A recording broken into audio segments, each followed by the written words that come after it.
সম্মানিত ভাই বন্ধুগণ, আমি এরপর ধন্যবাদ জানাতে চাই যাদের কারণে আজকে আমি মুক্ত হওয়ার সুযোগ পেয়েছি।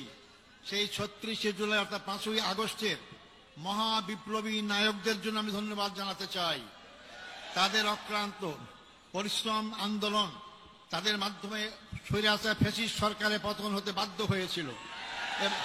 এবং সবচেয়ে আমি ধন্যবাদ জানাবো এই ক্ষেত্রে ছাত্র সমাজকে, যারা অতীতের অহংকার গর্বকে আবার প্রতিষ্ঠা করতে পেরেছেন। ছাত্র সমাজই রাস্তায় রাজপথে নেমে রক্ত ঢেলে তারা এই 14.5 বছরের ফ্যাসিস্ট সরকারের সকল জুলুম অত্যাচারের বিরুদ্ধে জনগণকে সাথে নিয়ে তারা রাজপথে যে আন্দোলন গড়ে তুলেছিলেন, যার কারণে গর্ব গম্ব সব চূর্ণ হয়ে বাংলাদেশ নতুনভাবে স্বাধীনতা অর্জন করতে পেরেছে।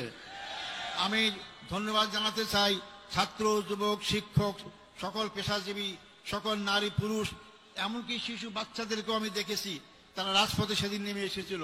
সবাইকে আমি ধন্যবাদ জানাতে চাই। আমি ধন্যবাদ